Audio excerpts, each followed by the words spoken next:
Joining me now, a panel of all Republican voters. These are folks who will vote in primaries in the upcoming days. I want to start with you, Steve Sohm. I will not apologize for being successful. Is that a successful theme, rebuttal to the attacks on Romney's wealth, his experience as a private equity guy, and the other attacks on his income and finances? Bravo. That's exactly what America's all about. A great businessman. He's built great companies. He's involved in the rough and tumble of the business world. That's what we do in America. We're not some socialist country. You know, Barack Obama talks about socialism. I can't wait for Mitt Romney to be our nominee and put a capitalist against a socialist and let the American people decide where we're going to go as a country. Is he tapping into something that Republican voters feel of all incomes? I mean, do you think the lower income Republican voters cheered that as well as the upper income Republican voters? Adam Geller. I think that all Republicans are cheering that, and here's why. If you're lower income, you aspire to be middle income, to be upper income. It's all about an aspirational type of leader, and that's what Mitt Romney is. He's saying what government needs to do is get out of the way, and he made his money in the private sector. But you know, some people believe that he won't be able to relate to the little guy. He's a rich guy. He says he earned it, but his dad had money, and he's pointed out that he didn't inherit his money. But he's trying to get beyond this narrative that he can't relate to regular American folks. Tracy Davis? I think that what he has to do is say, you know, if somebody is a good candidate, doesn't mean they're going to be a great president. And that we learned that with Barack Obama. He had lofty, great speeches, and he had charisma, and look what happened. And I think that Mitt has to almost address the fact that, yes, he doesn't have that genetic, but he does relate, and he does care about the American people, and he wouldn't be doing this. He, you know, could live a fantastic life. But will people hold it against him that he's a rich guy? I mean, let's face it, even though you say it's a principle not to, it's easy. They call it the politics of envy. It is easy to feel envious of somebody who makes as much money as he has. Tony Sayegh. John Kerry was richer, and he basically married into money, and Democrats had no problem voting for him, obviously, in 2004. But I think what you said is actually right. Romney cannot become inauthentic about he's one of those common guys and wear jeans and roll up his sleeves and try to relate. His son tweeted out a photo of Romney and Ann doing laundry the night of South Carolina. I mean, which is interesting. He's on the road. Which is interesting. But the way he can relate is if he plays offense and shows that he has that passionate feeling that the rest of the country has right now, that the country's going in the wrong direction, and that he can relate to people who feel that way. He's not going to do it just because he does laundry. This is what I don't get. Why is he even using that word apologize? It's like a football player, Manning, apologizing for completing a touchdown pass. Why even use the word? Even to say, I'm not going to. No, why even say it? Especially in a Republican primary. Kennedy was fabulously wealthy. So was Roosevelt. Bill Clinton made more money giving speeches last year than Mitt Romney did. They're not apologizing, and they didn't for their wealth. Is the rhetoric increased on the income inequality scale this year? Absolutely. Thus putting him on the defensive, Mary Walker. Yeah, and that's coming from our leader. That's coming from Obama. He is going to run a campaign based on what's fair. So I don't know who's going to decide what's fair. And he is absolutely launching a campaign of class welfare. So he is putting people, you know, there are people who aren't going to vote for Romney because they think he's the evil rich guy. And it's not just President Obama, but we've seen these Wall Street protests, these Occupy Wall Street protests, where if you're in the 1%, as Mitt Romney clearly is, somehow maybe it's resonating. Maybe he does feel defensive. Kyle Harrington. Megan, rich or poor, one has the right to pursue their destiny. And in this country, that's what you're afforded the right to do. And so I don't care if he was rich, born rich, or not born rich.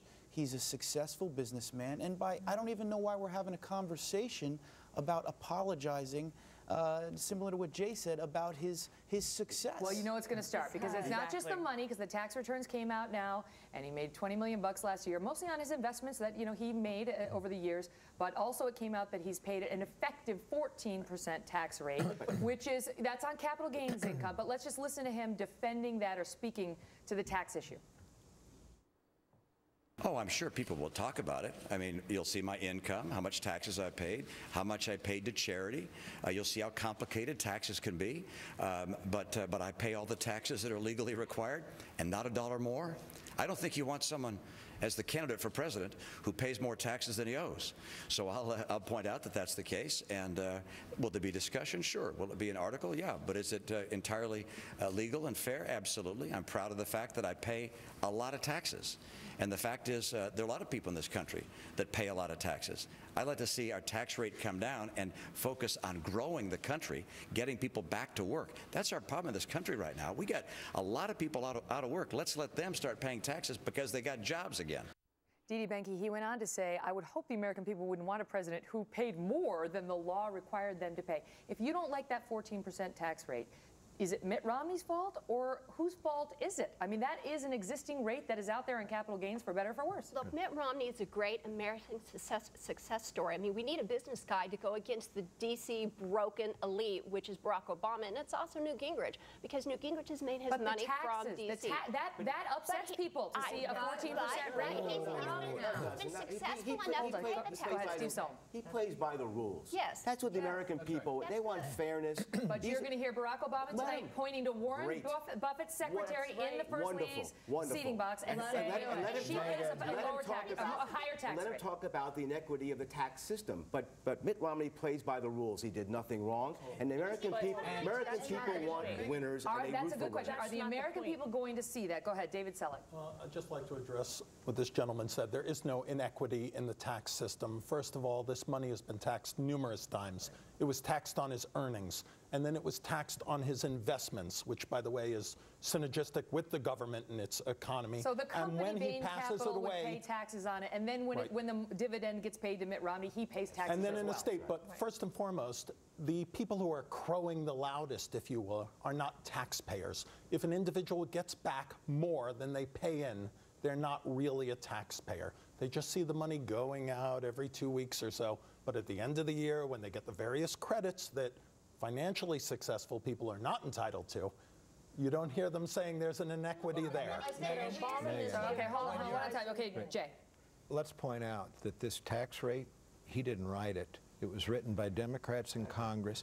It is still there because of people like Chuck Schumer and the Democratic leadership who were paid by the Wall Street people to leave it as it is. This is not Romney's fault. He's obeying the law, but he didn't write the law. Megyn, if you're explaining too much, you're losing. Yes. What Mitt Romney has to do is let the story just go away and say to the people. But the debate moderators won't let that happen. Well, that's fine. Answer it in the debate and let the editorial pages talk about it. Say, you know what? The 1%, 99% is the 1% who thinks Washington is the answer. I'm part of the 99% that thinks you're the answer. I come from the private sectors that creates the makers in this country, and he comes, President Obama, from the government that creates the takers in this country. That's the narrative Mitt Romney has to win. And by the way, let Obama create this, as Mary said, this class warfare, Steve Sohm said. Let them do that. That's their game. Now, the fact that we're having this discussion in a Republican primary is both good and bad. It's ridiculous that we're even having it, but it's good because let's get it out of the way. Because this is going to be their whole game plan. I want to ask you about the narrative, because it's not just the taxes, but it's also Mitt Romney's business experience. What we saw in South Carolina was while 2/3 of the voters did not care about Bain Capital, they were not, these were Republican primary voters, they didn't care. It wasn't an issue. Of the 1/3 that did care, none of them voted for him. He got maybe 4% of those voters. 96% said it's a deal breaker for me. Is that a problem for Mitt Romney? Go ahead, Tracy. That's the whole difference. In South Carolina, he handled the whole issue wrong. Both of the debates, he fumbled around. Now he's being aggressive. That's why he had to use the word apology, because he's saying, I'm not going to apologize. I made the money on my own, and this is what I want for the American people. It's sort of almost Horatio Aldrich. He was getting that he did a great job. I think one of the focuses we should also talk about is, in addition to the $6 million that he paid in taxes, the man gave away. His charitable contributions are a testament to what type of person he is. I want to ask you this before we wrap it up. Did you see a different Mitt Romney? Yes. You did. Hold on. Go ahead, Tony. Mitt Romney did better, challenging Newt Gingrich, frankly, in a manner that many have failed in the past, and especially in the week that we saw Juan Williams and John King. Do you think it's still a horse race between at least Newt and Mitt? Mitt's moving up, and Newt went down. And Gingrich was defensive, and he didn't handle it that well about the lobbyists, and Freddie Mae. Interesting. And this is the same panel, I want to point out for the record, that was very complimentary of Newt Gingrich last week. I know you don't like it. They were very complimentary of Newt Gingrich last week after his moments with the press. needs to be vetted. You know what? He needs to be vetted. One at a time, and then I got to go. Newt had a poor debate, partly because there was no audience. He couldn't play off of an audience. You know what? I don't think he's as good a debater as people think. I think he's more of a theatrical guy that uses the audience's energy, and when there's no audience, he's flat. He didn't look comfortable. He didn't look comfortable being so docile. Interesting. He's very wrapped up. You know, he didn't look comfortable at all, just kind of taking things. All right, guys. I got to leave it at that, but great panel as always. To be continued. We'll talk again.